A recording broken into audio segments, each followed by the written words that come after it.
Kadangkala, bukan murid saja yang bosan ketika disuruh belajar. Gurunya juga bosan kalau ngajarnya pakai media itu-itu doang. Yuk, kita coba Lumio buat media pembelajaran interaktif. Arunika, berbagi seterusnya, belajar selamanya. Ketiklah di pencarian alamat web berikut ini. Selanjutnya, kita akan memasuki halaman register. Setelah register, kita akan mendapatkan nomor ID kelas kita. Berikutnya, klik New. Setelah klik New, kita akan menemukan laman dengan beberapa bagian ataupun kolom. Bagian paling atas atau pertama adalah import file dengan format PDF, PPT, atau notebook. Di sebelahnya ada kolom pencarian Lumio Library jika kita ingin memakai template karya pengguna lainnya. Bagian kedua ada 3 logo, yaitu YouTube, Desmos, dan Pad. Bagian ketiga adalah template. Bagian keempat adalah karya yang sudah jadi berdasarkan kategori. Untuk memulai, pilih New Page. Tersedia berbagai macam pilihan template halaman. Kemudian boleh pilih beberapa template di dalam halamannya itu tersendiri. Langkah selanjutnya, kita sesuaikan deskripsi di dalamnya. Seperti contoh ini, slide pertama saya tulis judul. Slide berikutnya, Bapak Ibu boleh mengisi materi misalnya pengertian, tujuan, ciri-ciri, contoh, dan lain-lain. Mari kita praktikkan beberapa interaksi yang disediakan. Klik untuk membuat slide baru. Kita dapat menambahkan video dari YouTube langsung dari fitur yang disediakan oleh Lumio. Seperti contoh, saya mencari materi tentang teks rekon. Saya tinggal ketik teks rekon dan pilih video yang saya inginkan. Tada, videonya sudah jadi di dalam slide, tidak perlu copy paste. Mari kita coba interaksi berikutnya yaitu shout it out. Interaksi ini memungkinkan siswa berkontribusi dalam satu slide. Tentukan jumlah maksimal kontributornya dalam bentuk teks ataupun gambar. Apabila jumlah murid kita berjumlah 25 orang dan kita ingin setiap murid menyampaikan tanggapannya di dalam satu slide shout it out tadi, maka aturlah 25 orang. Tentukan apa yang harus mereka tanggapi atau mereka jawab di dalam judul. Interaksi berikutnya yang akan kita coba adalah respons. Bagian ini bisa Bapak Ibu gunakan sebagai salah satu bentuk asesmen. Pilih salah satu alternatifnya, buatlah pertanyaannya dan tentukan jawabannya. Contohnya pernyataan benar atau salah. Saya gunakan untuk mengukur apakah murid sudah memahami materi sebelumnya ataukah tidak.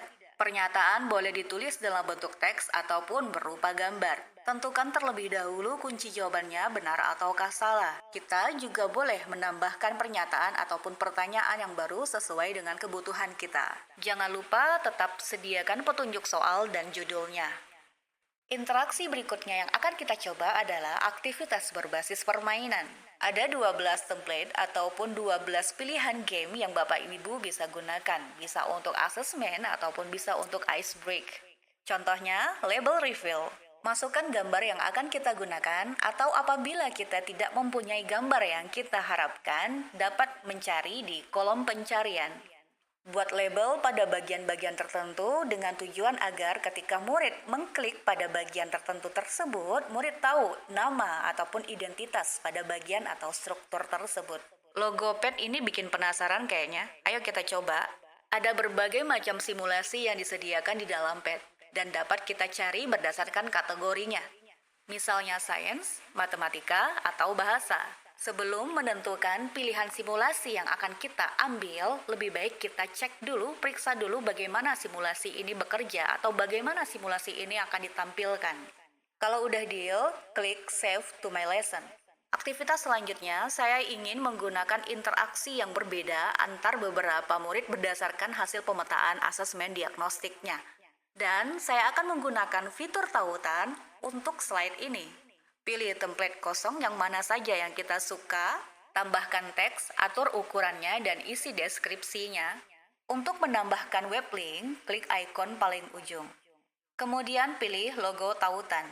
Masukkan web linknya misalnya dari Google Form, kemudian add link. Selanjutnya, saya akan memasukkan link yang berbeda untuk kategori murid yang berbeda pula. Oleh karena itu, Bapak Ibu bisa menggunakan pembelajaran diferensiasi pada interaksi ini. Tidak hanya web link, Bapak Ibu bisa menambahkan gambar ataupun audio. Boleh juga menambahkan ice break pada media pembelajaran interaktif kita ini sehingga menjadi lebih seru. Contohnya mencari kata tersembunyi. Tulis judulnya, kemudian sediakan kosakata yang akan mereka cari. Apabila kosakata yang kita cantumkan itu menunjukkan layar merah, setel grid size-nya dengan mengatur berapa jumlah maksimal huruf dalam satu kata. Atur tingkat kesulitan, kemudian klik next.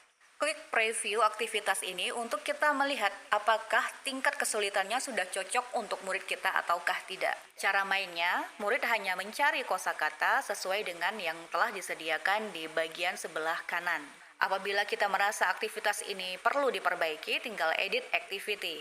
Sejumlah aktivitas yang telah kita masukkan tadi saya rasa cukup untuk sebagai permulaan. Media pembelajaran interaksi yang kita kerjakan itu tersimpan di My Library. Arahkan kursor pada salah satu proyek, maka akan tampil 3 kotak, yaitu Start, Assign, dan Edit. Kalau untuk menggunakan media pembelajaran interaktif ini secara lifetime, maka klik Start. Namun, apabila kita ingin media pembelajaran interaktif ini dikerjakan dan dibaca ataupun dipelajari oleh murid kita di rumah, silakan gunakan Assign.